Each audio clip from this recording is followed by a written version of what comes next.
오로지 나만이 하늘 신부인 것을.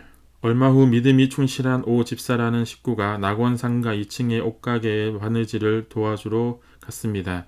옷가게 주인은 기도 할머니라 불리는 원로 식구였는데 남자 옷 한 벌을 짓고 있었습니다. 오 집사는 그 옆에 앉아 재봉틀을 돌리며 무심히 물었습니다. 누구 옷을 짓는 거예요? 문 선생님 옷을 짓고 있어요. 약혼식 때 입을 옷이에요. 오 집사는 깜짝 놀라 다시 물었습니다. 신부가 정해졌나요? 날짜는 정해졌는데 신부는 아직 안 정해졌어요. 어쨌든 조만간 식을 올려야 하니까 미리 옷을 지어 놓는 것이지요. 오 집사는 과연 신부는 누구일까? 이리저리 짚어보았으나 딱히 떠오르는 사람이 없었습니다.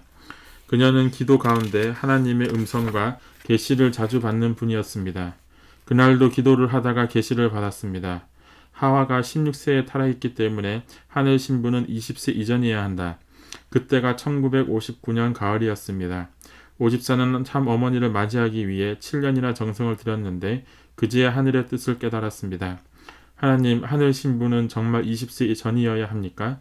끊임없이 되묻자 한 줄기 섬광처럼 깨달아지는 것이 있었습니다.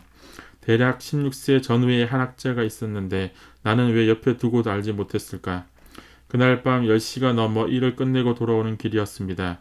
노량진행 버스를 타고 한강을 건너는데 하늘에 역사가 있었습니다. 학자가 된다, 학자가 된다. 하늘의 계시가 연이어 가을 밤하늘에 파장으로 밀려왔습니다. 오집사는 밤 11시가 넘어 어머니가 거처하는 노량진 집에 들렀습니다. 순애야 자니? 아직 앉아 들어와. 내 딸이 몇 살이지? 거두절미한 질문에 어머니는 아닌 밤중에 무슨 홍두깨인가 하는 의아한 눈빛으로 바라봤습니다. 밤중에 갑자기 와서 내 딸 나이는 왜 묻니? 다른 말 하지 말고 어서 말해봐. 올해 17살이지 만으로 16. 생일은 음력 1월 6일 43년생이야. 생일은 선생님과 한날이고 시는 인시. 그런데 갑자기 무슨 일인데? 오집사는 어머니와 북한 고향에서부터 오랫동안 같이 신앙생활해온 동지이자 나이가 같은 친구였습니다. 게다가 두 분의 어머니 역시 막역한 사이였습니다. 교회에서 일하다 몸이 쇠약해졌을 때도 노량진 자신이 살고 있는 곳 맞은편에 어머니의 거처를 손수 마련해 주었습니다. 이튿날 날이 밝기를 기다려 오 집사는 다시 낙원상가로 갔습니다. 일하는 동안 마음은 온통 콩밭에 가 있었습니다. 일을 마치자마자 곧 장안에서 소문이 자자할 정도로 명성이 난 역술인의 집으로 갔습니다. 그는 누군지도 모르고 사주를 보더니 그만 두 눈이 희둥그레졌습니다. 이분들 나이 차이는 많으나 천생배필입니다. 천하에 둘도 없는 배필로 점처럼 보기 드문 하늘의 사주입니다.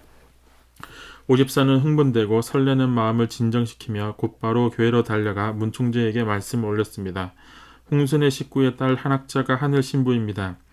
예상을 했지만 문총재는 아무런 대답이 없었습니다. 이미 문총재 주변의 제자들에 의해 추천된 신부 후보자들이 많았기에 나에게 큰 관심을 두지 않았던 것입니다. 그러나 나는 걱정하지 않았습니다. 왜냐하면 하늘의 독생자는 하늘의 독생녀와 성혼을 해야 하고 독생녀를 알아보고 찾는 것은 독생자의 사명이자 본분이기 때문이었습니다. 아무리 집안이 좋고 학벌이 좋다 하더라도 하늘이 예비한 독생녀가 아니면 독생자와 성혼할 수 없습니다. 세속적인 나이로는 어렸지만 하늘에 대한 내 마음은 이미 확고했습니다. 나는 때를 기다렸습니다. 그러던 어느 날 당시 기숙사에서 생활하던 나는 창가 나뭇가지에 앉은 까치 소리를 듣고 반가운 소식이 있을 것 같은 예감이 들었습니다. 창가로 다가가 창문을 열고 하늘을 바라보았습니다. 그때 하나님의 음성이 들렸습니다. 그 즈음 밤에 몽시는 물론이고 청명한 하늘에서도 파장의 물결처럼 쉼없이 계시가 내렸습니다. 때가 가까웠느니라. 어릴 적부터 자주 듣던 하늘의 음성이었습니다. 나는 기인을 만날 것 같은 예감이 들었습니다. 누군가에게 등을 떠밀리듯 책을 덮고 기숙사를 나섰습니다. 아침에 어머니가 편찮을 시다는 전가를 받았던 터이기도 했습니다. 버스를 타고 한강을 건널 때면 나는 많은 생각이 들었습니다. 강을 건넌다는 것은 이제까지와는 또 다른 세상으로 들어가는 것 아닐까? 저렇듯 도도하게 흐르는 강의 표면과는 달리 강의 내면은 얼마나 수많은 사연을 끌어안고 소용돌이치고 있을까? 저 내면이 바로 우리를 찾아오시는 하나님의 심중과도 같지 않을까? 어느새 버스에서 내려 발걸음은 노량진 언덕 위의 집을 향하고 있었습니다. 비탈길을 오르자 한강에서 불어오는 찬바람이 이마를 스쳤지만 겨울답지 않게 화사한 햇살이 나의 발걸음을 이끌었습니다. 어머니는 나를 보자 당신의 편찮은 건강은 안중에도 없이 걱정스러운 표정으로 입을 여섰습니다.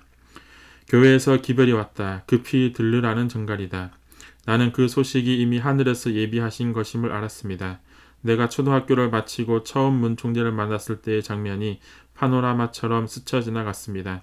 그리고 나는 꿈을 꾸었습니다. 문총재가 유난히 젊고 온화한 모습으로 꿈에 나타났습니다. 하늘의 계시 또한 선명하게 들렸습니다. 그날이 가까워졌으니 준비하라. 그것은 하늘의 엄한 훈령이었습니다. 나는 완전한 무아의 심정으로 기도를 올렸습니다. 지금까지 저는 하나님의 뜻대로 살아왔습니다. 이제 하나님의 뜻이 무엇이든지 섭리가 무엇이든지 저는 어떠한 일이 있어도 당신이 원하시는 소명을 다하겠습니다. 나는 내게 주어진 소명을 거부할 수도 있었지만 하늘의 안타까운 사정을 알았기에 내게 주신 사명을 감사히 받아들였습니다. 어린 양 혼인잔치라는 예감과 함께 또다시 하늘의 음성이 들렸습니다.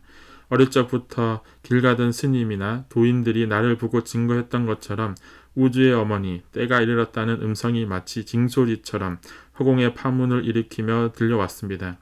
나는 알파요 오메가니 창세전부터 우주의 어머니를 기다려왔습니다. 나는 그 말씀을 듣고 앞으로 전개될 앞날을 깨닫고 담담한 심정으로 기다렸습니다. 에덴 동산에서 아담과 하와는 하나님과 직접 대화를 나눴습니다. 그래서 하나님의 말씀을 자신의 귀로 들었습니다. 나 또한 어린 시절부터 하나님과 수시로 대화를 나눴습니다. 어려움에 봉착하거나 결단을 내려야 할 때마다 하나님은 나를 인도하셨습니다. 1960년 2월 26일 겨울이 물러가고 봄 기운이 감싸던 날 나는 청파동 교회로 갔습니다. 그 만남은 하늘의 신부를 결정하기 위한 자리였습니다. 문총재와 나는 9시간 동안 많은 이야기를 나눴습니다. 그림도 그려 보여드렸습니다. 나는 대담하면서도 또박또박하게 나의 소망과 포부에 관해 이야기했습니다. 야곱이 요단 강가에서 받은 축복을 떠올리면서 하늘의 자녀를 많이 두겠다는 말도 당당하게 했습니다. 그리고 하나님이 축복한 하늘의 뭇별과 바다의 모래알 같이 지상의 모든 인류를 선한 자녀로 거듭나게 하겠다고 다짐했습니다. 제사를 드리기 위해 모리아 산상에 오를 때 이삭이 아브라함에게 재물이 어디 있느냐고 물었습니다. 아브라함은 하나님이 준비해 놓으셨다면서 더 이상 대답을 하지 않았습니다. 그러나 이삭은 어린 나이임에도 처해진 상황을 판단하고 자신이 하늘에 바쳐질 재물임을 깨달았습니다. 이삭이 장작더미에 누워 하나님의 섭리를 깨닫고 순종했듯이 하나님께서 나를 하늘 신부로 준비해 오셨던 것은 하늘의 섭리요 예정임을 깨닫고 의문을 갖지 않았습니다. 단지 순종하고자 하는 마음뿐이었습니다. 그와 같은 하늘의 음성을 나는 무아의 경지에서 받아들였습니다. 돌아오는 길에 어머니는 놀랍다는 듯 말했습니다. 평소에 늘 유순하고 침착한 너에게 그런 담대함이 있을 줄은 몰랐구나. 그러나 성호는 담대함만으로 되는 것은 아니었습니다. 하늘의 혈통을 번성하기 위해 참 어머니는 선의 자녀를 많이 낳아야 했습니다. 그러려면 20대를 넘어서는 안 되었습니다. 나라를 위해 헌신한 충신의 가문이어야 하고 3대가 헌신하는 깊은 신앙을 간직해야 한다는 것은 두말할 나이도 없었습니다. 일찍이 문총재가 40세를 앞둔 3년 전부터 몇몇 미혼 여성 신도들은 저마다 좋은 조건을 내세워 본인이 신부로서 적임자임을 자처했습니다. 특히 30세 전후 여성들의 꿈이 높았습니다. 문총재는 성혼 날짜를 미리 정해 놓았음에도 신부를 결정하지 못하고 있었습니다. 하나님이 예비하신 독생녀만이 우주의 어머니, 평화의 어머니가 되기 위한 어린 양 혼인잔치에 나갈 수 있었습니다. 세계를 구원하고 평화로운 세상을 이루기 위해서는 결국 내가 결심해야 문총재도 참부모가 되기 위한 자리로 나갈 수 있었습니다. 나는 문총재를 독생자로 맞이하여 하늘 부모님의 뜻을 이뤄드리겠다고 결심했습니다. 그것은 하늘의 신부, 우주의 어머니로서 하나님이 나에게 맡기신 소명이었습니다. 나는 앞으로 전개될 그 노정이 가늠하기조차 어려운 험난한 가시밭길이라는 것도 알고 있었습니다. 그러나 그 순간 하나님을 위하고 세계 인류를 구원하는 사명을 반드시 이루겠노라 다짐했습니다.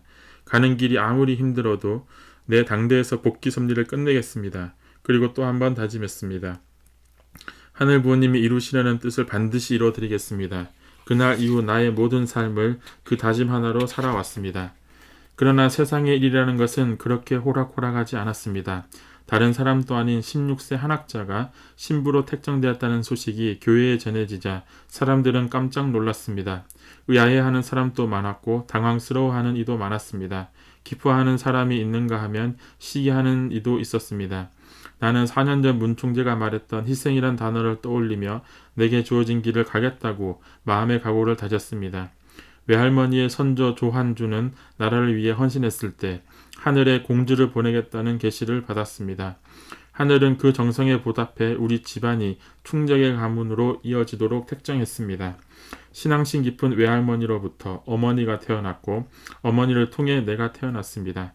세상을 구원할 독생녀를 보내기 위한 하늘의 뜻이 조한준 선조 할아버지로부터 시작되어 나에게서 결실을 맺었습니다. 그런 사명을 감당하기 위해서는 하나님의 외동딸, 독생녀로서 세상을 구원하겠다는 굳은 신념과 의지가 있어야 합니다. 그리고 국가의 장벽을 뛰어넘어 민족과 인종을 화해시킬 수 있는 마치 크고 작은 강물을 조건 없이 포용하는 바다와 같은 인자함을 지녀야 합니다. 또한 하나님을 모시고 부모의 심정을 채울하면서 갈 곳 잃은 인류를 품을 수 있어야 합니다. 나는 그 모든 것을 가슴 깊이 간직한 채 하늘이 뜻하신 소명을 한시도 잊은 적이 없습니다. 그 길만이 참다운 하늘 신부요, 참 어머니가 되는 노정입니다. 나아가 하늘의 섭리를 이끌어갈 수 있는 우주의 어머니이자 평화의 어머니가 되는 길입니다.